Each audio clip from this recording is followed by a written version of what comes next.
Boker Tov les amis, shalom tout le monde. Boker Tov, Rav. Ezrat Hashem. Voilà, on est Zayin Adar. Ouais. Zayin Adar. Ezrat Hashem. Hein? Zayin Adar, Hilulad Moshe Rabbeinu. Asherenu.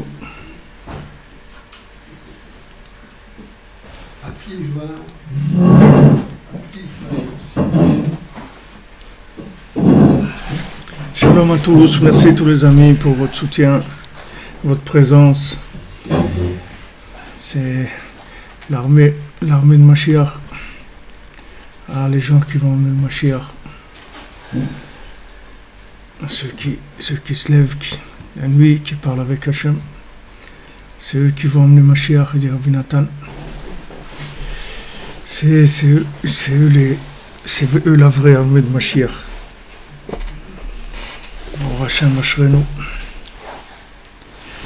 Alors on fait le shiur pour la refoua shlema de Margalit Bat Rachel, Yael Yosef et Shir Ben Orna, Chaim Maurice Ben Nejma, Chaya Daniel Bat Suzanne, Avram Ben Frecha, Chaya Catherine Bat Esther, Léa Ariel Teila Bat Tzipora, Tzipora Bat Monique Esther, Myriam Sarah Bat Batia, Solène Bat Alain Arkier, Laura Bat Jacqueline, Oraïda Bat Rivka, Sandrine Bat Janine, Janine Bat Eglantine, Israël Yitzhak Ben Fortuné, Leilo Nishmat Patricia Elisabeth Krishi, Bat Simcha Avram Messika et M.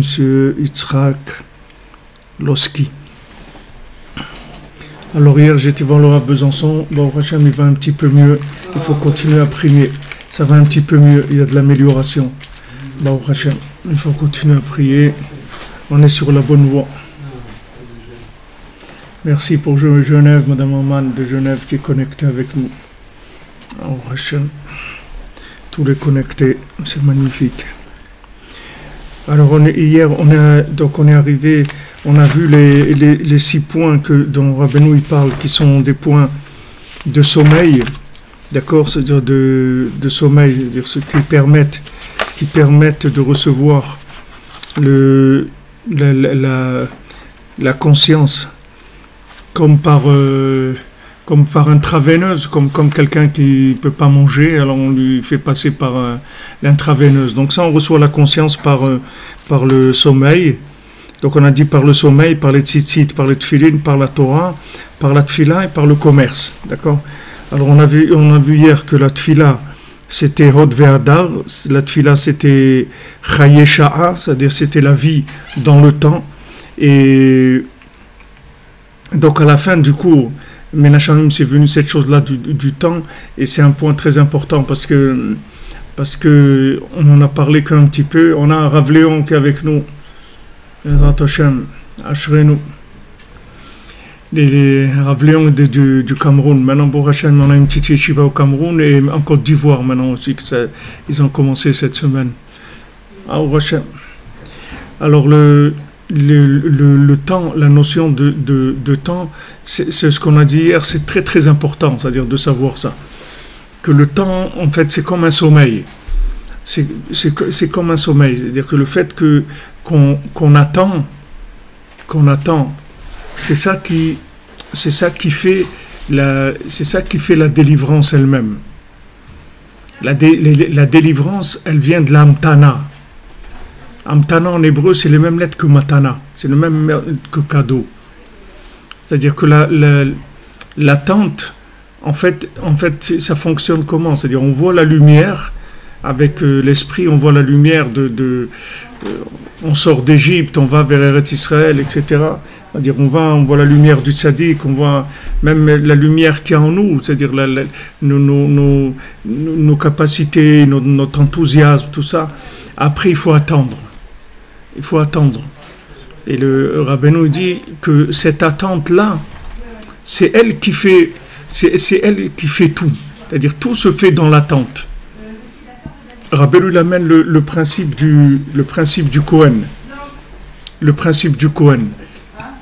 Maintenant, le Kohen, lui, il est le Kohen qui est devenu impur. Il y a un Kohen qui est devenu impur. Donc maintenant, il doit amener un korban, il doit amener un sacrifice et il doit aller au mikvé. Et après il va devenir pur. D'accord? Mais maintenant, c'est écrit comme ça que bien qu'il a amené le korban et qu'il a été au mikvé, il ne devient pur qu'au coucher du soleil. Supposons que maintenant, le matin, il a amené le korban, il a fini sa journée d'attente dans l'impureté. Maintenant, il a attendu un jour, il a attendu 3 jours, il a attendu 7 jours, selon le degré d'impureté. D'ailleurs, c'est intéressant de voir que plus le degré d'impureté il est fort, et plus il faut attendre, il faut compter. Il y en a qui comptent 1 jour, ça dépend du degré de l'impureté, de la faute qui a été faite. Celui qui a fait une petite faute, c'est 1 jour. Celui qui a fait une faute un peu plus grande, 3 jours. Celui qui a fait, c'est 7 jours. Après, ça peut être 1 mois. Ça dépend du degré d'impureté de la personne. C'est le temps où elle va rester impure avant de pouvoir se purifier. Vous voyez, ça tout se calcule avec le temps. Alors, quand il amène l'offrande, le sacrifice, et qu'il va au mikvé, après, il doit attendre le soir.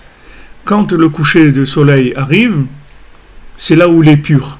Alors, la Mishnah, elle dit « Biyat shimsho metaharato ». La venue de son soleil, c'est ça qui le purifie. C'est-à-dire que quand maintenant le soleil va se coucher, c'est là où il devient pur. Pourtant, il a fait les actes de purification qui étaient nécessaires. Il a amené le sacrifice, il a été au mikvé. Alors, qu'est-ce qu'il fait maintenant? Il attend, c'est tout. Et il est impur. Il a tout fait, mais il est impur. Et maintenant, qu'est-ce qu'il fait? Attend.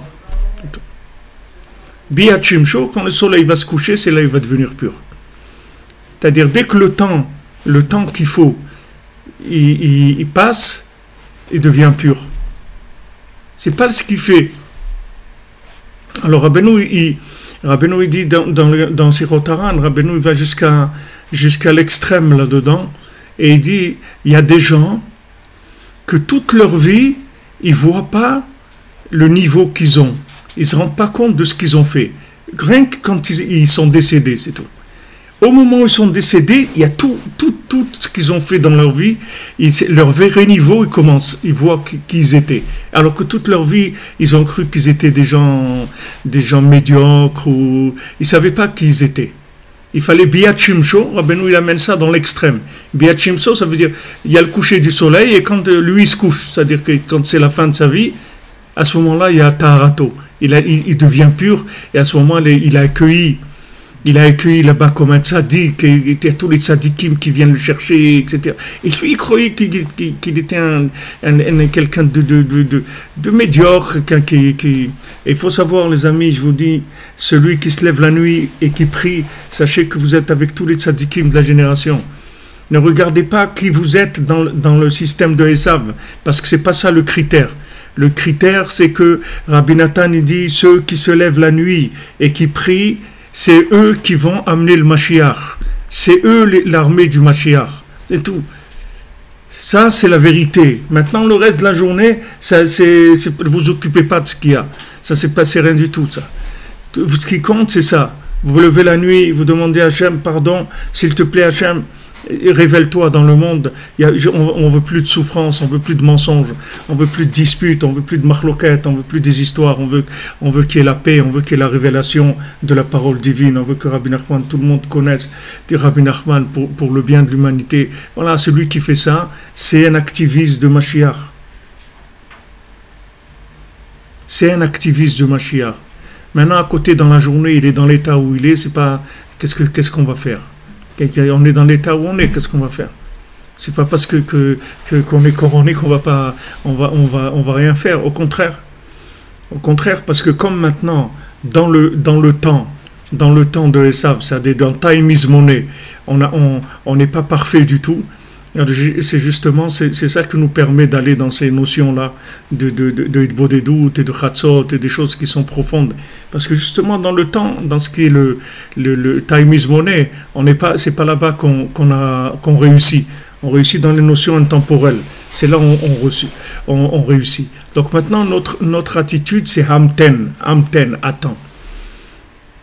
Et Rabbeinu, il dit, celui qui veut faire tchouva, celui qui veut faire tchouva, Mesayimlo, la Gemara dit, on l'aide, omrimlo hamten, on lui dit, attends. Alors maintenant, logiquement, tu pourrais te dire, mais si tu veux m'aider, pourquoi tu me dis attends? Au contraire, il faut me... Maintenant, il y a les coachs, il y a des trucs, allez, vas-y, fonce et tout. Non, c'est le contraire. C'est le contraire.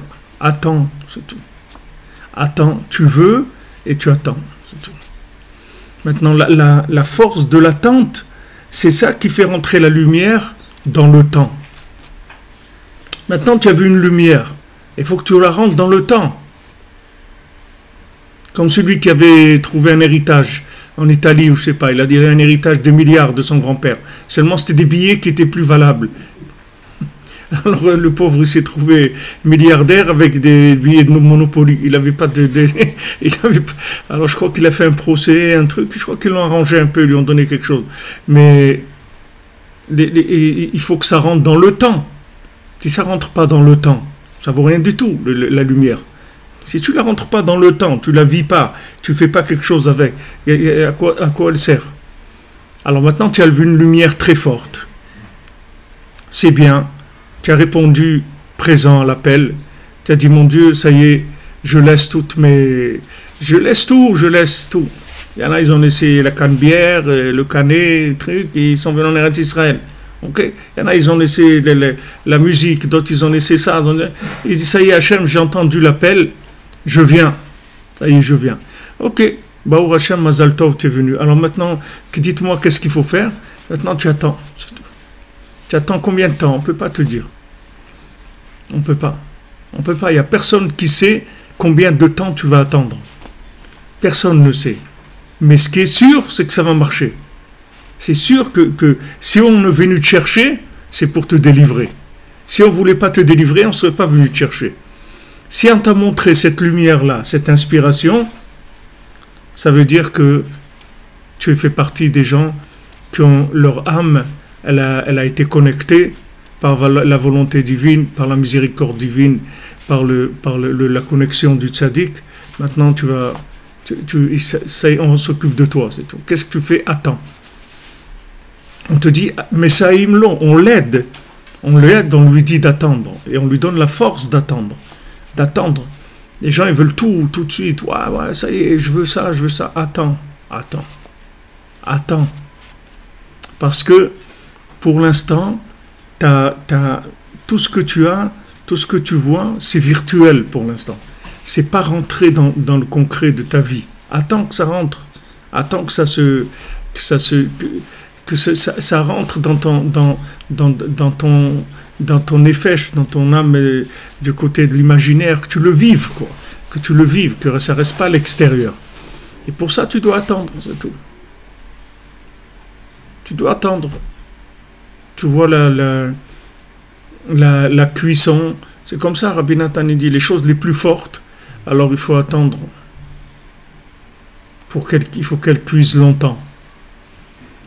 Les trucs qui sont light, ils n'ont pas besoin de cuire. Tu peux manger des légumes ou des fruits et tout, ils n'ont pas besoin de cuire. Donc quand tu passes dans des choses plus fortes en énergie, il faut que ça cuise. Tu prends la nourriture la plus forte, c'est le pain. Alors tu as plusieurs travaux qui sont par rapport au pain, par rapport à labourer et semer, et après récolter, et après séparer le son du truc, et après il y a 10 travaux pour que tu fasses le pain. La viande, ça met longtemps à cuire aussi. Il faut la cuire longtemps, parce qu'il y a beaucoup d'énergie dedans. Là où plus il y a de l'énergie, plus il y a un temps, il y a une attente par rapport à la chose. Pour que la chose, elle rentre dans le temps. Parce que comme elle est plus forte en énergie, elle doit s'étaler sur plus de temps. Parce que si elle ne s'étale pas sur plus de temps, elle ne pourra pas donner l'effet qu'elle doit donner. Et s'il y a plus de tfilotes, si on multiplie les tfilotes, ça ne joue pas sur le temps ça change. Oui, bien sûr.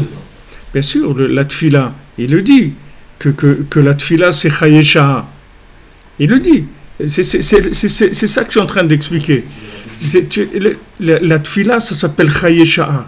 Ça veut dire faire vivre le temps. C'est-à-dire que, en fait, quand tu as une notion de Torah, et que après tu transformes cette Torah en tfila, c'est-à-dire que maintenant tu as une connaissance. Maintenant, quand tu transformes cette connaissance en prière, alors en fait tu fais rentrer la connaissance dans le temps. Tu la visses dans le temps, tu la fais rentrer dans le temps. C'est chayesha, c'est-à-dire que tu fais vivre l'heure. La vitalité, tu la rentres dans l'heure, c'est-à-dire dans le vécu.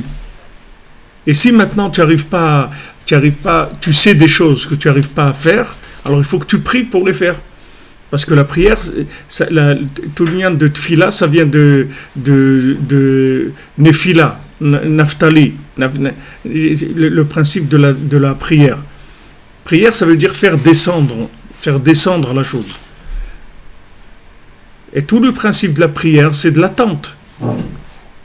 Prier, c'est de l'attente. Quand on te dit à quelqu'un, ne te fais pas prier, ça veut dire, allez, bouge, ne te fais pas prier. Parce que le lien de prier, c'est la manifestation de l'attente. Parce que si tu pouvais faire, tu aurais fait. Maintenant, tu n'arrives pas à faire. Tu veux quelque chose, tu n'arrives pas à le faire. Tu vas attendre. C'est tout. Et l'attente, c'est une attente avec du languissement, avec du vouloir, c'est une attente active. C'est pas une attente sinon tu oublies. Si maintenant tu attends pas, tu attends, mais sans avoir de languissement, de vouloir, après tu vas oublier. Tu vas même plus savoir pourquoi tu attends. C'est comme des fois tu peux rentrer dans un magasin, tu voulais acheter quelque chose, après tu oublies, tu sais plus ce que tu voulais acheter, tu ressors, c'est tout. Et tu sais plus. Après tu te rappelles, des fois quand tu es plus loin, oh là là, c'est vrai, c'est ça que je voulais. Il faut attendre, c'est tout. Attendre, ça veut dire faire rentrer l'esprit dans le temps, dans le vécu. Donc tu attends. Tu attends et tu vas voir que la lumière, elle va rentrer dans le temps, elle va s'installer. Elle va s'installer dans le temps. Cette notion-là, elle est basique, c'est-à-dire c'est très important. Rabbeinu, il a dit, c'est les derniers mots qu'il a dit, doucement, doucement. Rabbeinu, il a dit doucement, doucement, pas voler, doucement, doucement. Parce qu'il a dit, j'ai fini déjà. Si tu n'avais pas quelqu'un qui te dit, j'ai fini, les gens ne comprennent pas ça. C'est dur d'accepter ça. Rabbeinu l'a dit, j'ai déjà fini. J'ai fini déjà. Et pourquoi il dit ça? Pourquoi il dit ça? Pourquoi il dit j'ai fini? Dis-moi à moi à quoi ça me sert qu'il me dit j'ai fini. Dis-moi maintenant qu'est-ce que je fais avec ça. Rabbeinu l'a dit j'ai fini déjà. Ça veut dire quoi? Comment j'utilise ça dans ma vie? Ok, Rabbi Nachman, c'est beau, il a dit j'ai fini et Gamarti ve'egmor, j'ai fini, je vais finir. Nitzarti ve'natzer, j'ai déjà gagné, j'ai vaincu et je vais vaincre. Qu'est-ce que je fais avec ça? Ok, lui, il va vaincre. Et moi, qu'est-ce que je fais? Moi, je dois faire ce que j'ai à faire, Avodat Hashem, mes trucs. Il te dit, j'ai fini déjà. Donc ça y est, reste tranquille. Attends, c'est tout. Attends tranquillement. On a fini déjà. Tout est fini déjà. Avant qu'il Rabbeinu, ce n'était pas fini. Quand le Rebbe est venu, il a terminé. Maintenant, le problème qu'il y a eu, c'est que ce n'est pas rentré dans le temps, c'est tout. C'est le problème. Parce que les gens, dans le temps, ils étaient très énervés. Ils n'arrivaient pas à l'accepter. Comme il y a aujourd'hui quelques excités aussi comme ça, qui n'arrivent pas à accepter que c'est Rabbeinu. Alors, dès que tu fais des trucs, Rabbi Nachman, tu vas faire quoi? Un gala, des trucs et tout. Alors, ils sortent, tu vois, des barbus qui sortent. Des moins barbus. Des barbouzes. des Amalek. Ils sortent. Pourquoi? Parce que, c'est quoi ça? C'est truc et tout. Des gens qui font tchouva, des gens ils vont au man, ils reviennent transformés, ils reviennent avec l'amour d'Hachem, avec libérés de combien d'addictions, combien de trucs, ils cherchent plus l'argent, ils cherchent plus les trucs, ils ont envie de chanter pour Hachem, d'être avec Hachem, mais c'est quoi ça, c'est quoi? Et nous, on a fait des écoles et des yeshivot qui nous coûtent des millions tous les mois. Et les élèves, on est toujours en train de les tirer pour qu'ils fassent les trucs. Ceux-là, tu les tires pas, ils font d'eux-mêmes, ils ont envie de faire encore plus. C'est insupportable, c'est-à-dire pour les systèmes. Alors, à l'époque de Rabbi Nachman, c'était la même chose. Ils ont persécuté Rabbi Nathan, ils ont persécuté aussi le Balatania. Tous les gens qui ont emmené quelque chose dans le monde, qui ont voulu rentrer la Torah dans le temps, ils les ont persécutés. Ils ont persécuté parce qu'ils disent tu sais, si tu amènes des théories, personne ne sera contre toi. Si tu amènes des théories, tu fais des débats à la télé, tu peux discuter et tout, il n'y a pas de problème. Mais si tu fais rentrer ça dans le temps, alors là, tu vas voir ce que c'est la guerre. C'est la guerre. Donc Rabbeinu, il a dit voilà, tous les outils de Mashiach, ils sont là. Donc on a terminé. Ce qui nous manquait, c'est les outils, c'est-à-dire les conseils, comment amener le Mashiach. Donc voilà, ils sont là. Ah, pourquoi maintenant Mashiach ne vient pas? Parce qu'ils ne sont pas rentrés dans le temps encore. Entrer dans le temps, c'est-à-dire vivre. Vivre ces conseils-là. Vivre avec ces conseils-là. Rabbi Nathan, il n'y a rien qu'il faisait dans sa vie sans que ça soit une application d'un conseil de Rabbeinu. Rien.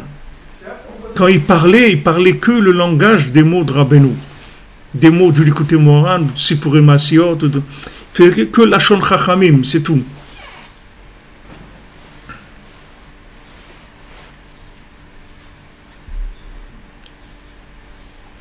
C'est comme ça qu'il vivait. Donc maintenant, Rabbi Nachman, quand il te dit « j'ai terminé », ça veut dire « j'ai terminé ». C'est comme si quelqu'un il a eu des soins. Des fois, tu peux aller chez le dentiste et il te fait une anesthésie, il t'a soigné et tout. Maintenant, tu as la bouche, tu sens rien du tout. Tu ne sais pas qu'est-ce qu'il y a eu, qu'est-ce qu'il n'y a pas eu. Attends, on te dit attends, c'est tout. Attends, dans quelques heures, tu vas voir. Et quelques heures qui passent, ouais, ça y est, tu peux mâcher, tu peux manger, c'est bon. Mais il y a un moment où tu t'attends l'effet de la chose. Il faut attendre que la chose, elle se manifeste. Alors, Rabbeinu l'a dit, j'ai terminé déjà. Ça veut dire que c'est terminé, t'inquiète pas. T'inquiète pas, reste tranquille. Fais ce que je te dis de faire et reste tranquille, c'est tout. Reste tranquille. Ne t'énerve pas, ne t'impatiente pas, parce que c'est réglé. L'affaire du monde, elle est réglée déjà. Même si tu vois des excités en Amérique, en Europe, en Iran, n'importe où, ne t'inquiète pas, c'est terminé déjà. Tout est terminé. Alors si c'est terminé, pourquoi on est là? Omrim lo hamten, c'est tout. On lui dit, attends, sois patient. Attends. Et qu'est-ce que je fais pendant cette attente? Alors je fais ce que je peux faire. C'est pas que je fais rien. Parce que si je fais rien, je risque de plus savoir pourquoi j'attends. Donc je vais faire ce que je peux. Dans la joie surtout. La joie que ça y est, c'est réglé. La joie que mon âme est réparée, que le monde est réparé. C'est une joie, c'est une satisfaction énorme. Ça y est, le monde est réparé. Rabbi Nachman dit, j'ai terminé. Donc le monde est réparé, c'est fini. S'il a dit, j'ai terminé, parce que quand il y a eu cette discussion il y avait Rabbi Nathan, quand c'est venu quand Rabbeinu il leur a dit qu'il allait mourir, qu'il allait être décédé. Alors, ils étaient sous le choc, ils ne comprenaient pas, surtout Rabbi Nathan, il ne comprenait pas. Alors, Rabbeinu, il dit, je vais partir, vous savez, je vais partir. Alors, il ne comprenait pas. Il dit, mais... Alors, Rabbi Nathan, il a osé, il a dit à Rabbeinu, mais vous ne nous avez pas dit que vous alliez terminer. Alors, Rabbeinu regarde tous les élèves qui étaient là, il leur dit, c'est vrai ce qu'il dit. C'est vrai ce qu'il dit. Mais j'ai terminé déjà. Il a dit j'ai terminé. C'est là où il a dit j'ai terminé, je vais terminer. J'ai gagné, je vais gagner. Ça veut dire que sur la question de Rabbi Nathan, il a dit il n'y a pas de question parce que j'ai terminé déjà. Donc qu'est-ce qu'il faut faire maintenant? C'est-à-dire, quel est notre travail? C'est que les gens ne sortent pas de la salle d'attente, c'est tout. C'est plus qu'avant, il fallait qu'ils fassent quelque chose. S'ils ne faisaient pas, alors ça n'allait pas marcher. Il fallait réparer le monde, il fallait faire des choses. Maintenant, il ne faut pas que tu sortes de la salle d'attente, c'est tout. Reste dans la salle d'attente, c'est tout. Fais ce que tu peux, mais sache que c'est pas ce que tu vas faire maintenant qui va amener la délivrance. Ce qui va amener la délivrance, c'est que dans ton attente, tu vas permettre au tzaddik d'installer la réparation dans le temps, de manière à ce que ça puisse être vécu par tout le monde, c'est tout. C'est ça ce que tu vas faire. Par ton vouloir et ton attente, tu vas permettre au tzaddik d'étaler sur le temps, de permettre à son enseignement de rentrer dans le temps pour réparer le monde. Il doit faire un effet dans le temps. Il faut que l'enseignement agisse dans le temps. Et ça, on ne peut rien faire. On peut rien faire. On peut comme tu dis, on peut prier pour que Bezrat Hashem, ça aille plus vite. On peut demander, s'il te plaît, Hashem, allez, s'il te plaît. Mais maintenant, ça fait 2 siècles, on est en attente de l'effet de ces enseignements-là. C'est pour ça qu'il faut être tranquille. Il ne faut pas être en colère, il ne faut pas s'énerver, il ne faut pas s'accuser, il ne faut pas se culpabiliser, parce que c'est pas toi qui va amener la Géoula. C'est-à-dire, c'est pas ce que tu vas faire qui va amener la Géoula. C'est le fait que tu veux, que tu adhères à la Emouna, à la foi dans Hachem, et tu attends, c'est tout, tranquillement. Tu attends, c'est tout. Tu veux et tu attends. Et pendant cette attente, tu fais ce que tu peux, c'est tout. Mais c'est pas ce que tu vas faire qui va amener la délivrance. La délivrance, elle va venir par le fait que le tzaddik, il a déjà complètement adouci la rigueur sur le monde. Il a amené la miséricorde totale sur le monde. C'est-à-dire qu'il y a miséricorde 100%. Et la rigueur est complètement adoucie. Tout ça, c'est réglé. Mais il faut l'effet. Il faut que ça se fasse. Dans tout, c'est comme ça. Des fois, quelqu'un il peut avoir un problème avec l'huissier, n'importe quoi. Ok, il a réglé. Il a réglé la dette qu'il avait. Mais avant, maintenant qu'on lui redonne sa carte bleue, ou je sais pas, qu'on lui permette d'utiliser sa voiture, ça, il y a du temps. Il y a une procédure, comme on dit. Il y a une procédure. C'est fait que l'affaire, elle est réglée. Il a payé, ok, ce qu'il devait payer. Maintenant, avant que ça se mette en place, il va y avoir du temps qui va passer. Ce temps-là, tu ne peux pas faire autrement. Parce que ce dossier il doit passer là, il doit aller là-bas, ça doit être enregistré là, après ils envoient une lettre. Il y a du temps. Des fois ça prend 2 jours, des fois ça prend 1 semaine, ça prend 1 mois. Le temps que ça prend. Il y a une procédure. Donc maintenant, même si la Géoula, en haut, elle a été décrochée et qu'il n'y a aucun problème en haut, il y a une procédure pour que les choses elles se mettent en place en bas. Et pendant ce temps-là, qu'est-ce que tu fais? Tu fais ce que tu peux dans la joie en sachant que c'est réglé, c'est tout. C'est réglé. Comme quelqu'un est en prison, on l'appelle, on lui dit ça y est, c'est réglé. Le juge, il a dit qu'il t'a libéré, tu vas sortir. Il dit alors, mais la porte de la prison, elle est toujours fermée. Attends, ça je t'ai donné la nouvelle. Mais attends, maintenant il faut que du juge ça passe à ça passe à l'autre. Mais ça y est, t'es libéré. Il dit ouais, mais comment tu peux me dire que je suis libéré, je suis en prison encore. Mais attends, c'est tout. Attends.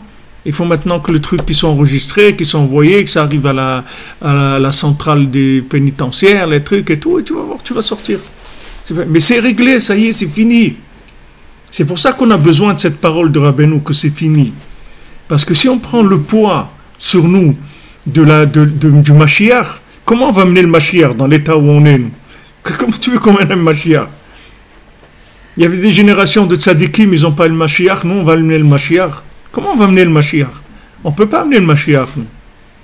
Le Mashiach, il va venir parce que ça y est, c'est réglé. En haut, tous les accords, ils ont été signés. C'est fini, c'est réglé. Maintenant que c'est réglé, on attend que ça se mette en place. Il y a un certain temps, et il faut que cette décision-là, elle rentre dans le temps. Une fois que cette décision va rentrer dans le temps, elle va s'installer, vous allez voir que BMF, tout était réglé. Tout était fait déjà. C'est fini, on a fini déjà. Donc vous pouvez être tranquille à l'intérieur. Ce n'est pas la peine d'avoir d'angoisse. Il n'y a aucune angoisse à avoir, de quoi que ce soit. Au contraire, il faut avoir de la simcha, que Hachem il envoie un tzaddik comme Rabbi Nachman, que ce tzaddik-là il a réglé, comme le Satan il a dit quand la neshama, quand l'âme de Rabbi Nachman est descendue dans le monde, le Satan il a dit à Hachem, mais si cet homme-là il vient dans le monde, mais ça y est, j'ai terminé mon travail, c'est-à-dire je ne peux plus rien faire. Si Rabbi Nachman il vient dans ce monde, il n'y a plus d'Yetzer Hara, plus de Satan, il n'y a plus rien, c'est fini, il est mort. Il est mort le Satan. C'est fini. Ah, maintenant tu vois que tu crois que tu fais des bêtises et tout. Rabbi Nachman a dit, quelqu'un qui se rapproche de moi, même s'il fait des avérons, des bêtises, c'est sans pieds et sans mains. C'est-à-dire, c'est pas des bêtises, des vraies bêtises. Les vraies bêtises, c'est avec les pieds et les mains. Si c'est pas avec les pieds et les mains, c'est pas des bêtises. C'est-à-dire que même les bêtises, elles vont pas être enregistrables parce qu'elles sont pas faites de façon complète. Si c'est pas fait de façon complète, ça marche pas. C'est pas. Tu vois quand on juge quelqu'un, alors des fois la personne, elle a fait quelque chose de mal, mais elle a pas fait tout. Elle a fait une partie. Alors on la juge pas, on lui donne pas la peine capitale, c'est-à-dire il prend pas tout. Et un peu, parce qu'il n'a pas tout fait. Donc Rabbi Nachman dit, regarde, du moment où tu te rapproches de moi, toutes les bêtises que tu vas faire, elles sont sans pieds et sans mains.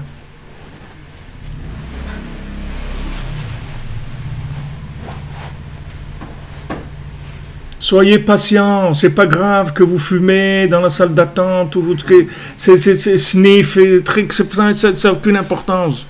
C'est pas ça qui est important. Ce qui est important, c'est d'être joyeux, que Hachem il a envoyé quelqu'un comme Rabbi Nachman, c'est tout. Et vous allez voir que vous allez sortir de toutes les addictions, de tout. Tout, vous allez tout lâcher. Laissez le temps aux médicaments de faire son effet, c'est tout.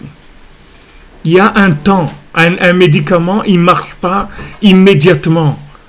Il n'y a pas de médicament qui marche immédiatement. Il n'y a que si tu assommes quelqu'un, ça marche immédiatement. Mais tu l'as assommé, tu l'as pas.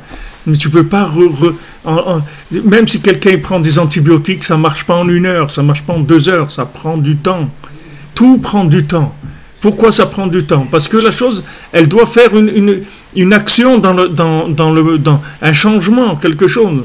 Donc ça prend du temps. Mais le principal, c'est que tu sais que ça marche, c'est tout. Rabbi Nachman, il te garantit que ça marche. Donc ça y est, sois tranquille, sois joyeux. Tu dis Ashrenu, Baruch Hashem. Ashrenu, Matov Chelkenu, qu'on a un rébé comme ça, Baruch Hashem. Attends, commence pas à faire des trucs, t'exciter, taper sur les murs. Attends, c'est tout. Attends. Ça ne veut pas dire que tu fais rien. Fais tout ce que tu peux. Si tu peux étudier 10 heures par jour, étudie. Fais tout ce que tu peux. Mais dans de la joie, dans de la tranquillité. Et sache que c'est pas ce que tu fais qui va amener la Géoula. C'est pas ce que tu fais. Seulement, si tu n'as pas de la joie et tu n'as pas la émouna, la joie, la foi, la joie, tu empêches le médicament de faire son effet. Il faut que tu sois joyeux, il faut que tu sois content. Alors le médicament, il agit beaucoup plus vite quand tu es joyeux, quand tu as de l'espoir et tu es content. Alors le médicament, il agit beaucoup plus vite sur toi. Mais sois tranquille, take it easy, vraiment tranquille, parce que c'est fait. Il a dit, moi, je suis content, je ne repousse pas la Géoula. Oui. C'est-à-dire qu'au final, si on ne fait pas nos... C'est-à-dire quoi par rapport à ça? Si la Géoula, quand elle est là, elle est présente. Comment est-ce qu'on peut avancer Ah ben si maintenant tu diffuses Rabbi Nachman, alors tu fais des intraveineuses dans le monde, tu fais rentrer l'enseignement. Il y a des gens qui vont au Man, voilà, quelqu'un il va aller au Man, là je sais pas, aujourd'hui, ou il va aller ou demain, pardon, il va aller un jour, comme ça, tac, tac, de Paris, tac, au Man, Tikkun HaKlali, tac, ni vu ni connu, tac, vite, rapide. Il y en a un, il va, l'autre, mais maintenant, quand il sort des rabbins, ils s'opposent au Gala Breslev et tout, alors ils empêchent le Mashiach de venir. Ils freinent. Empêcher, ils ne peuvent pas. C'est fini. S'ils voulaient empêcher, il fallait avant. Avant que Rabbi Nachman vienne dans le monde, il fallait qu'il empêche de descendre. Mais quand il est descendu, c'est terminé. C'est fini. Ils peuvent aller contre, essayer tout ce que tu veux, c'est terminé. Le Satan lui-même, il a dit à Hachem, alors ça y est, je vais m'inscrire à Pôle emploi, j'ai terminé. Hachem lui a dit, fais ce que tu veux. Fais ce que tu veux, c'est terminé.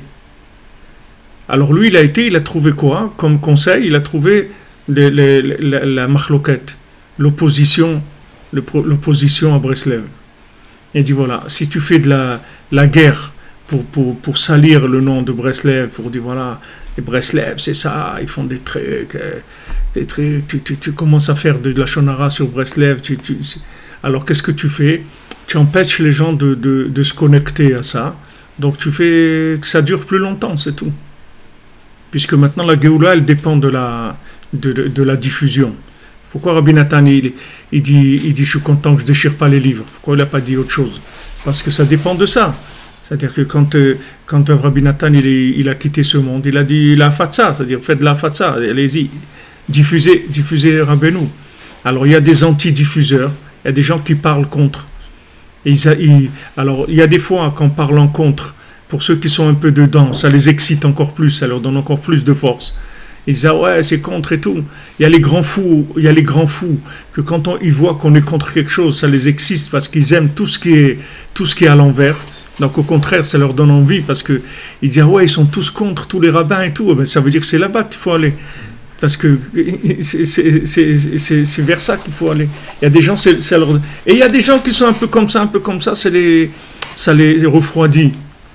C'est écrit que Amalek, Asher Karcha Baderer, qu'est-ce qu'il fait Amalek? Il te refroidit sur le chemin. Qu'est-ce que ça veut dire il te refroidit sur le chemin? C'est-à-dire Amalek, il te fait voir un truc qui te fait un choc. Un choc. Amalek, il te fait un choc dans la tête. Il te montre un truc qui est très dur à vivre. tu vois un truc, voilà, des rabbins qui sortent des lettres, il ne faut pas aller au Gala Breslev, des trucs comme ça. Il y a des gens, ça leur fait un choc. Béhémet, il ne sait pas déjà, ils ne savent pas, rien qu'un rabbin, il a sorti une lettre, quelqu'un, il a vu, il m'a dit, ah, frère, j'ai pas pu, je sortais du mikvé, j'ai vu cette lettre, j'ai pas fait la tfila le matin. Il y a une dame, elle a appelé hier, elle dit, j'ai vu cette lettre, j'étais en cours de conversion, j'arrête tout. Eux, ça c'est ce que moi j'ai entendu comme ça, mais ils ne savent pas les dégâts qu'ils font. Et ils n'imaginent pas les dégâts qu'ils font. Ils n'ont aucune idée des dégâts qu'ils font. Ils ne savent pas. Alors qu'est-ce qu'il fait Amalek? Il te montre une image négative des gens qui sont soi-disant les représentants de la Torah. Ça te fait un choc. Et après, quand dans ta vie tu as une épreuve, alors cette chose-là, elle vient pour t'affaiblir. Maintenant, sur le moment, disons tu continues à fonctionner normalement, ça ne te fait pas un problème. Mais sache que ce choc-là, il y a un moment, c'est ça Karchabaderer. Il te refroidit sur le chemin. C'est pas maintenant. Des fois, tu vas entendre une parole contre quelqu'un, contre Breslev ou n'importe quoi. Ça va pas te faire d'effet maintenant. Ça va faire de l'effet à un moment où tu vas avoir une épreuve. Il va falloir que tu fasses un choix. Et là-bas, cette chose-là, elle te revient, cette image. Et c'est là où elle te fait le mal.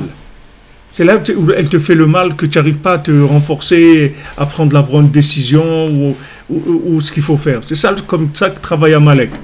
Des fois, il ne va pas t'attaquer sur le moment. Même s'il te fait quelque chose sur le moment, c'est pour après. À chaque Kachabader, il te refroidit. Parce que qu'est-ce que c'est ce travail-là? C'est de refroidir les gens, c'est tout. Ils refroidissent les gens sur Breslev, c'est ça qu'ils veulent, ces opposants-là. C'est refroidir les gens sur Breslev, comme ils ont fait sur Rabbi Nathan et tout.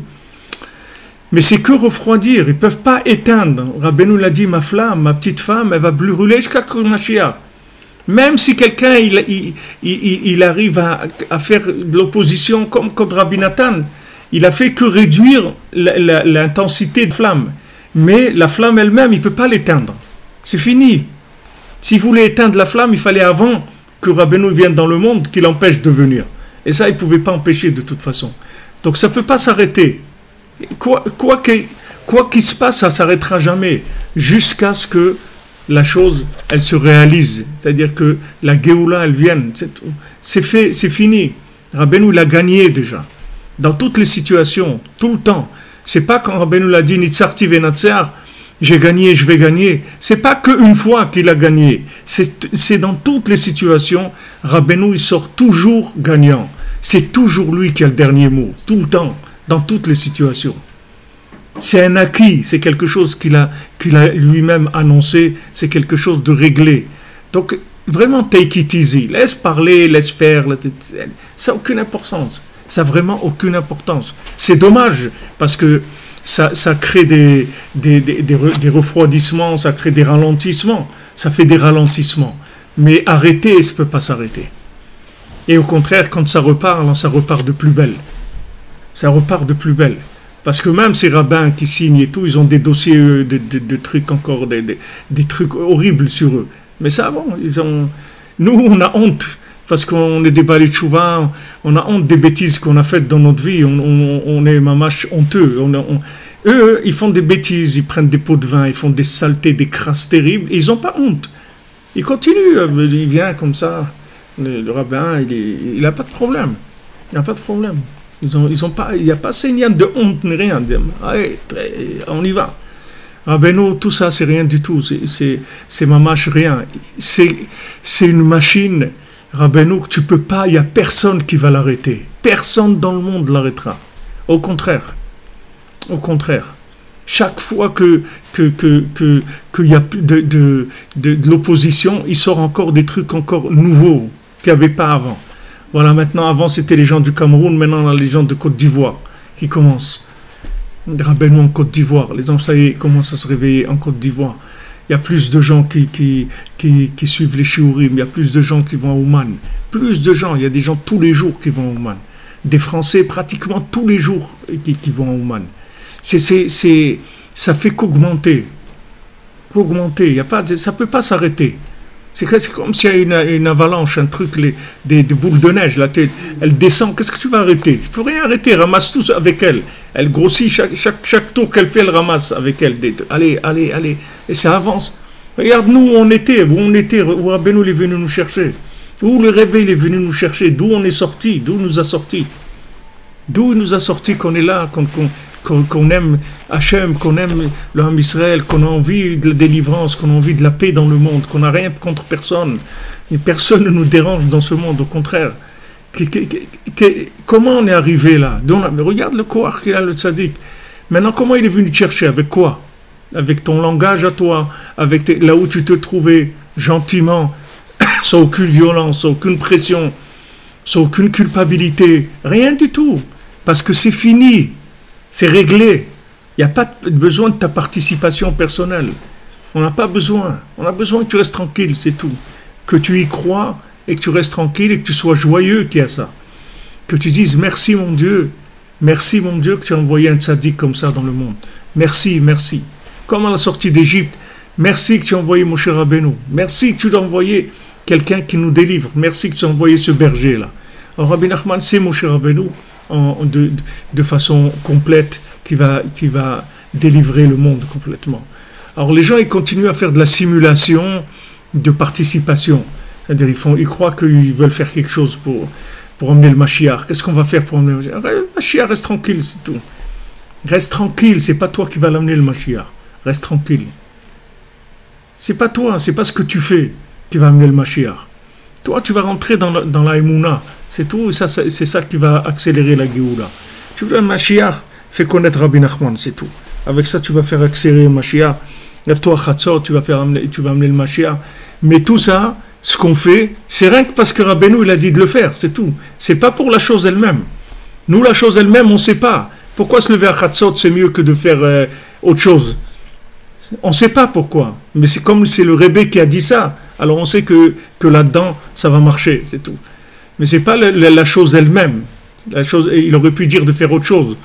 C'est le fait qu'on ait Ma'amin, bon, qu'on a la Emouna, comme Yosef. Le fait que c'est Yosef qui dit de garder de la moisson, c'est ça qui fait que la moisson, elle ne pourrit pas. C'est ça qui fait que la moisson, elle reste. Vous comprenez? Celui qui a utilisé les conseils de Yosef, sans Yosef, ça n'a pas marché. La moisson, elle a pourri. Il y a des gens, ils voient les conseils de Rabbi Nachman, ils croient que le conseil tout seul, il va marcher. Le conseil, il marche avec la Emouna dans le tzaddik. Sinon, ça ne marche pas. Même Moshe Rabbeinu, quelqu'un qui fait les 7 mitzvot de Bnei Noach, ça marche que s'il a confiance dans Moshe Rabbeinu. S'il n'a pas confiance dans Moshe Rabbeinu, les 7 mitzvot de Bnei Noach ne marchent pas. Il faut avoir confiance dans Aminu Bachem ou Moshe Rabbeinu. Il y a Moshe dans les mitzvot. Pourquoi Daber Hashem el Moshe les morts tout le temps? Tout le temps Hashem il parle à Moshe. Moshe il nous dit Daber Hashem el Moshe les morts. Regardez combien de fois c'est écrit dans la Torah. Et combien de halachot la Torah ne nous a pas dit, de choses qu'on a absolument besoin, elle ne nous l'a pas dit. Il fallait se débrouiller, chercher, combien de choses, on a des doutes encore, on ne sait pas exactement comment il faut faire, etc. Et Vaïdaber Hashem el Moshe les morts, il y en a des dizaines. Pourquoi? Parce qu'il faut qu'il parle à Moshe et il lui dit tu vas leur dire. Hashem il parle à Moshe et Moshe il va leur dire. Voilà, ça marche toujours comme ça. Hashem il parle au tzaddik, le tzaddik il va leur dire. Tout ça marche comme ça, parce que si ça passe pas par le tzaddik, la parole elle ne va pas être reçue. On ne peut pas passer de l'infini au fini. Il faut un bonhomme ambivalent. Il faut un bonhomme qui soit ambivalent. Isha Elohim. Il faut un homme divin. Cet homme divin, il est ambivalent. Il se tourne d'un côté, il parle avec Dieu, il se tourne de l'autre côté, il parle avec l'homme. Comme ça, il est ambivalent. On a besoin de cette personne-là. Elle est indispensable. S'il n'y a pas cette personne, il n'y a rien. Même si Hachem il te parle directement, tu ne vas rien comprendre du tout. C'est pas que tu ne vas rien comprendre, tu brûles, tu ne peux rien comprendre. Tu peux rien, l'intensité de la chose, elle va même les prophètes, le seul prophète qui prophétisait debout, c'est Moshe Rabbeinu. Tous les autres prophètes, quand ils avaient de la prophétie, ils tombaient par terre. Ils tombaient par terre, ils tremblaient, tout leur corps, ils tremblaient et ils prophétisaient. Le seul qui prophétisait debout, tranquille, c'est Moshe Rabbeinu. C'est-à-dire qu'il pouvait avoir en lui le souffle divin qui parle en lui et rester debout. Il n'était pas, ça le mettait pas dans un état au second où il était obligé de tomber par terre et trembler, etc. Parce que le tzaddik, il gère les deux. Le tzaddik Yesod Olam, les tzaddik Yesod Olam, qui sont piliers du monde, ce sont des gens qui sont à deux facettes. Ils ont une facette entièrement divine et une facette entièrement humaine. Dans le même individu. Dans le même individu, tu as les deux. Alors lui, quand il te parle, en fait, c'est de la parole divine qui est diluée de manière à ce qu'elle te soit compréhensible, que tu puisses adhérer à l'idée, que tu puisses comment on dit, te voir, t'imaginer dans la chose. Tu vois, ça te parle. La chose, elle te parle, tu te vois dans cette chose-là. Ça te calme, ça te donne de l'espoir, parce que c'est des paroles qui sont divines et diluées dans le temps. Donc c'est ça le tzaddik. Dans ses Purim Asiot, il dit Moat marzik et ameroubé. Il dit moi je suis le peu qui contient beaucoup. Le peu qui contient beaucoup. Comme ça il dit le mendiant. Moi je suis un petit peu qui contient beaucoup. Ce petit peu-là, il contient beaucoup. Ça a l'air un petit peu. Quand on dit mon petit feu, il va brûler jusqu'à vous croyez que c'est un petit feu d'un briquet ou d'une allumette? C'est un feu énorme. C'est un incendie mondial. Seulement, quand on dit c'est un petit peu qui contient beaucoup, ça veut dire qu'apparemment, ça a l'air un petit peu, mais ça contient beaucoup. Ça contient beaucoup. Comme quelqu'un m'a dit, quelqu'un d'important, il m'a dit, si quelqu'un, il avait organisé un gala gay à Paris, aucun rabbin il aurait signé contre. Et personne n'aurait rien dit. Il n'y a pas de problème. Parce que qu'est-ce qu'il y a? Contre ça, ils ne vont pas sortir. Même si c'est interdit et tout, ils ne vont pas sortir. Mais si c'est Breslev, là il y a un problème. Pourquoi? Parce que c'est de la dynamite, c'est des choses qui sont très très fortes. Donc ça entraîne de l'opposition. Mais il ne faut pas s'inquiéter. Rabbi Nathan, il a subi énormément. Mais il était tranquille parce qu'il savait que le Rebbe lui a dit t'inquiète pas, on a gagné déjà. T'inquiète pas. Ça va faire beaucoup de bruit, mais c'est que du bruit, c'est tout, il n'y a rien du tout.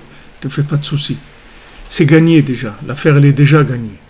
Donc voilà, ce qu'on attend, c'est que ça rentre dans le temps. On puisse vivre cette chose-là. Que nos yeux y voient et que nos cœurs y soient joyeux. C'est ça, on attend de voir le développement de la chose. Comme Yaakov Avinu dit, pour Yosef, il a raconté ses rêves. Ok, maintenant ces rêves, ils étaient tellement forts dans ce que ça voulait dire. C'est pas qu'il voit des, des gerbes qui se protèrent à lui et c'est les épis qui se protèrent, qui se prosternent, ou les gerbes de blé qui se prosternent. C'est pas ça, c'est-à-dire le rêve de Yosef Hatzadik, il était très fort, c'était un rêve très très puissant. Donc quand Yaakov il a entendu ça, c'était pour lui, c'était quelque chose d'inimaginable, très très fort. Alors qu'est-ce qui est écrit? Ve aviv shamar et tadavar. Qu'est-ce qu'il a fait? Yaakov Avinu, quand on a entendu les rêves de Yosef, il a gardé. Alors Rachid dit, qu'est-ce que dire? Il a gardé, il dit comme quelqu'un qui a entendu une nouvelle, quelque chose, mais il n'arrive pas à imaginer cette chose-là. Alors que Shamar et Tadavar, c'est-à-dire, il attend de voir dans le temps comment cette chose-là, elle va se réaliser, c'est tout. Voilà, il a attendu. Shamar et Tadavar, il dit, bon, c'est quand même mon fils, c'est Yosef, et je sais que Yosef, il a tout. Elle est Toldot Yaakov Yosef, la descendance de Yaakov, principalement, c'était Yosef qui avait tout le Da'at de son père, toute la Torah de son père, c'était Yosef. Donc chez Yaakov, il savait que dans Yosef, il y avait tout. Maintenant, Yosef, il lui dit quelque chose qui est époustouflant, qui est très fort. Il dit, écoute, comprendre ce que tu es en train de dire, je comprends rien. Mais on va mettre ça de côté. Ok, j'ai entendu et tout. On va voir comment, dans le temps, ça va se réaliser. Et tout, doucement. Il y a des tzadikim qui étaient avec Rabbi Nachman. Ils ne le comprenaient pas. Ils ne comprenaient pas. C'est pas qu'ils comprenaient. Il n'y a aucun tzadik qui comprenait Rabbi Nachman. Personne. Personne ne l'a compris dans sa génération. Il n'y a personne qui a compris qui c'était Rabbi Nachman. Rien. Même Rabbi Nathan qui ne savait pas. Mais à pas plus forte raison, même des grands rabbanim qui étaient des très grands tzadikim, personne n'a rien compris à Rabbi Nachman. Seulement, la différence, c'est qu'il y en a qui savaient que c'était un homme d'un niveau, que ce qu'il dit, il faut respecter, il faut faire attention, parce que c'est un homme d'un niveau très élevé. Donc, on garde la chose, Comme il a dit une fois le Rav le Rebbe de Halik, c'est un grand Rebbe, qu'une fois il avait rencontré Rabbi Nachman, et après il avait dit c'est un homme d'un niveau incroyable et tout, il avait beaucoup fait de louanges sur Rabbi Nachman. Et pendant quelques années il l'a pas vu, après il l'a revu une autre fois. Et quand il a revu la deuxième fois, il a dit à son shamash, il a dit avant, je disais qu'il avait un niveau, quelque chose d'extraordinaire. Maintenant, je vois que on doit tous avoir honte de lui. C'est-à-dire tous les tzadikim, on doit avoir honte de Rabbi Nachman, le niveau qu'il a.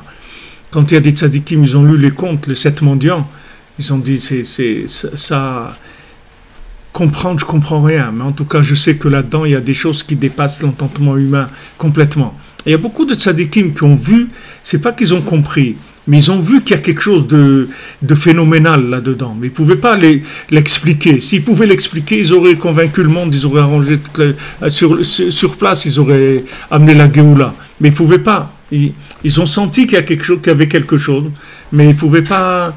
Ils pouvaient pas. Mais comme c'était encore le médicament, c'est comme un médicament, il était dans le laboratoire. Mais les connaisseurs en médecine, eux, ils ont reconnu, c'est des gens qui travaillent dans les médicaments, tout ça. Donc quand ils ont vu ce médicament-là, ils ont dit ça c'est un médicament exceptionnel, c'est vraiment quelque chose, ils ont senti ça. Mais maintenant, quand est-ce que la chose elle a pris de la dimension, c'est quand maintenant le médicament, on va l'appliquer à des malades. Alors maintenant, à l'époque, qu'est-ce qui manquait? Il manquait les malades, c'est-à-dire les gens, ils ne savaient pas qu'ils étaient malades, parce que la maladie, elle ne s'était pas encore propagée dans le monde. C'était le début de la 50e porte de l'imagination, c'est-à-dire c'est le début de toute la folie du monde, de la République, de tuer le roi, tuer le roi, c'est les ouvriers au pouvoir, tout le truc industriel, la génération industrielle, des trucs, allez, les révolutions industrielles, maintenant les machines, trucs, tous les gens, ils ne savaient pas ce que c'était. Quand ils ont vu les machines à tisser, les trucs et tout, ils croyaient que c'est bien, les voitures, ils ont vu c'est bien, ils ne savaient pas que ce système-là d'accélération de la productivité et tout, ça a amené le monde dans un niveau de folie énorme. Le truc aussi de la République, les ouvriers au pouvoir. Si c'est un ouvrier, il ne peut pas être au pouvoir. Et s'il est au pouvoir, ce n'est pas un ouvrier. Un ouvrier au pouvoir, regarde qu'est-ce que ça donne. Regarde qu'est-ce que ça donne. Le bonhomme, il est complètement taré. Qu'est-ce qu'il peut faire pour toi? Il ne peut rien faire pour toi. C'est un président, ok, il est là, il paye 26 000 euros pour se maquiller. Qu'est-ce qu'il fait? Il est manipulé par là, il est manipulé par là. C'est normal, il n'a pas de pouvoir. Il ne peut être que manipulé. Les gens ils disent, ouais, ils sont manipulés. Mais c'est normal qu'ils soient manipulés. Quelle est la définition d'un ouvrier? C'est quelqu'un qui a un patron derrière lui. Oui, c'est ça un ouvrier. Parce que si c'était un patron, il n'aurait jamais été ouvrier. Si c'est un ouvrier, c'est que c'est pas un patron. Et si c'est un patron, il n'est pas un ouvrier, ok. Maintenant, il est ouvrier. Tu as voulu la République, tu as voulu que l'ouvrier devienne président de la République, pas de problème. Mais sache que ça va être un grand manipulé, parce qu'il ne peut rien faire. Il n'a pas de pouvoir. Il n'a pas de pouvoir. Les seuls qui ont du pouvoir, c'est des rois. Va voir un roi, tu vas voir qu'est-ce que c'est du pouvoir. Va voir un vrai roi, tu vas voir qu'est-ce que c'est le pouvoir d'un roi. Tu vas voir un homme tout à fait normal, quand il parle, tu vas voir qu'est-ce que c'est un roi. Un roi, c'est quelque chose qui n'a rien à voir avec un président de la République, ni un premier ministre. Ça n'a rien à voir avec ça. Un premier ministre, il ne peut être que manipulé. C'est normal, le pauvre. Qu'est-ce que tu veux qu'il... Il n'a pas de pouvoir de lui-même. Comment tu veux qu'il fasse quelque chose? Il ne peut rien faire. Alors, comme à l'époque de Rabbi Nachman, il a amené le médicament en même temps qu'il commençait à diagnostiquer la maladie du monde. Et les gens ils disaient, ouais, mais c'est quoi ça, ces trucs? Attendez, comme Youssef, il leur a dit, ils ont dit quoi? C'est toi que tu racontes là, etc. Nous, on veut pas de toi, si tu nous intéresses pas. Il dit, les amis, vous êtes malades. Je suis venu vous amener un médicament, c'est tout. Ouais, c'est quoi ça? Tu te prends pour qui là? Tu veux nous diriger à tous et tout? Voilà, ils ont pris ça tout de suite dans le côté. Il leur a dit, pas de problème, je vais en Égypte. Je vous attends. Vous allez voir, vous allez venir. C'est une question de temps, c'est tout. Okay. Il est allé en Égypte, il a attendu, c'est tout. Ils sont affamés, ils sont asphyxiés, ils sont venus chercher à manger. C'est tout. Ils sont venus chercher à manger, c'est tout. Il n'y a pas. Pourquoi? Parce que lui, il a vu le problème. Dès que le problème a commencé, il a vu tout de suite. Rabbi Nachman, il est venu pour résoudre le problème. Donc il sait très bien que quand il vient, la maladie, elle va battre son plein. Parce que c'est pour ça que... Donc maintenant, il est venu pour... Après, la maladie, elle commence à se diffuser, à se propager dans le monde. Et quand la maladie, elle commence à se propager, les gens ils commencent à crier. On veut un médicament, on veut un médicament. Ok, au début, on va leur donner des calmants. On va leur donner des calmants. On va leur donner du cannabis ou des calmants, des trucs. Mais après, les gens, ça, on ne peut plus les calmer. Ça y est, ils sont arrivés à un niveau, on n'arrive plus à les calmer.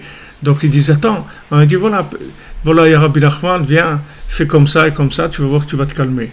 Et voilà, la personne, elle commence ça, tu vois. Waouh, ça y est, elle sent bien. Ça y est, tranquille. Tranquille. Parce qu'il est venu pour ça. Seulement, il a fallu attendre que la maladie se propage. Tandis que s'ils avaient eu confiance en lui, les rabbins de l'époque, s'ils avaient eu confiance en lui et qu'il l'avait soutenu, il aurait réparé le monde tout de suite. Si les rabbins, ils avaient eu confiance dans Rabbi Nachman, ça aurait été exactement comme le jour de Matan Torah. La mort aurait disparu du monde, la maladie aurait disparu, la souffrance aurait disparu, tout. On aurait vécu déjà dans l'état comme après la résurrection des morts. Si les rabbinim il avait accepté Rabbi Nachman, mais le fait qu'ils sont opposés à lui, on n'a pas pu faire autrement que de venir par le problème. C'est-à-dire que si tu fais confiance, alors tu peux résoudre le problème avant que le problème il commence à se dispatcher, à faire son effet, avant que la maladie elle commence à aller dans tous les endroits.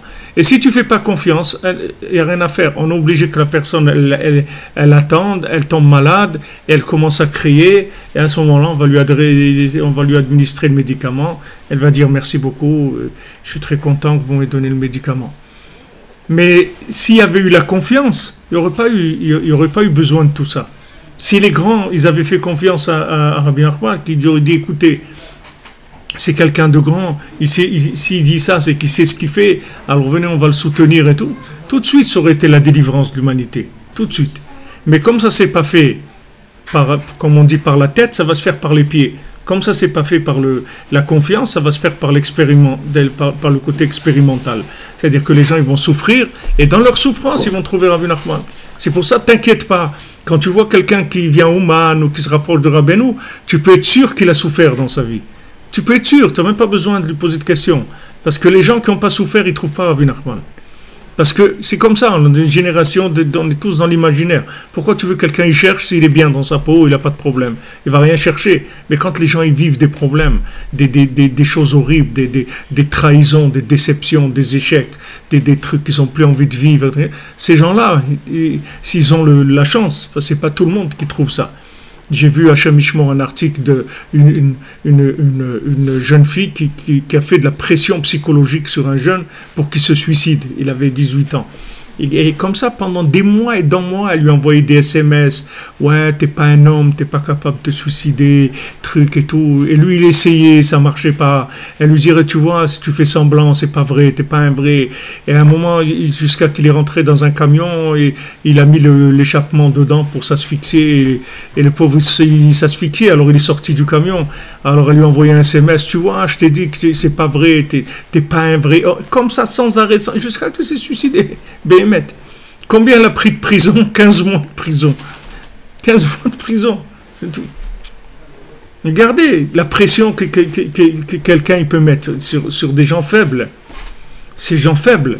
Si ce que la personne elle était forte, il lui aurait dit je vais te suicider à toi, je crois que c'est ça que j'ai envie de faire. Viens, je vais t'aider à te suicider, c'est ça que je vais te faire. Mais le pauvre, il était faible, il avait une tendance comme ça déjà, de se détruire. Il s'est laissé détruire, un chamichement, c'est terrible. Alors des gens aujourd'hui qui ont ce sentiment-là de rien valoir, de pas réussir, c'est eux qui viennent chez Rabbi Nachman. Eux, ils viennent chez Rabbi Nachman. Tu peux pas, Yosef, où tu le reconnais quand il t'annonce les choses, où tu le reconnais, tu vas le reconnaître par le besoin, tu vas le chercher, je crois que tu vas arriver en Égypte chez lui. Tu vas arriver chez lui, tu vas dire, please, donne-moi à manger, j'en peux plus. C'est tout, il va te donner à manger, c'est tout. C'est lui qui nourrit le monde entier, Yosef. Yosef, il nourrit toute l'humanité. Tout ce qui se passe dans le monde, c'est Yosef qui le fait. Tout, c'est le tzaddik qui le fait. Seulement pour que les gens ils reconnaissent le tzaddik, c'est pas évident du tout. C'est pas évident. Comment des gens ils vont reconnaître le tzaddik alors qu'ils sont bien installés, qu'ils n'ont aucun problème?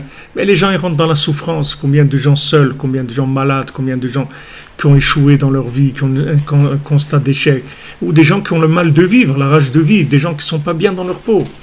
Ils essayent dans un système, ils essayent dans un autre, dans un truc. Et à chaque fois, ils voient que c'est des déceptions. C'est pas ça. Qui trouvent Rabbi Nachman et ils disent, wow, enfin, ça y est. Maintenant, j'ai trouvé, j'ai terminé. Mais tout ça, on aurait pu l'éviter si les grands, ils avaient accepté Rabbi Nachman et qu'ils l'avaient mis à sa place dès le départ. S'ils avaient accepté Yosef dès le départ, ils auraient évité toute l'histoire de l'Égypte et tout, ils l'auraient évité. Tout l'Égypte, ça a été une mise en scène pour pouvoir créer le besoin de Yosef. Et mon cher Rabbeinu le savait très bien, parce que pendant qu'ils étaient en train de prendre Bizat Haaretz, qui ramassait la richesse de l'Égypte, mon cher Rabbeinu l'a cherché les ossements de Yosef, et ils sont sortis d'Égypte avec les ossements de Yosef, comme Bezrat Hashem, on va la Geoula Harona, avec les ossements de Rabbi Nachman, c'est-à-dire avec le fait que les gens ils vont venir à Ouman pour faire Tikkun HaKlali, c'est ça qu'amènera la Geoula Harona, Bezrat Hashem. Bonne journée les amis, dans la joie.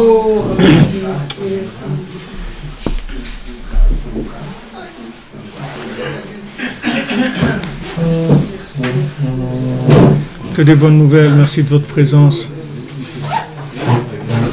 Et oui les amis, on est là ensemble pour avoir la force d'attendre.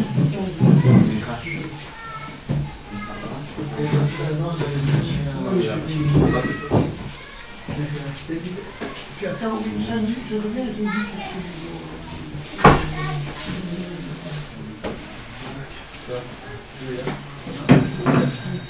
dans la maison de...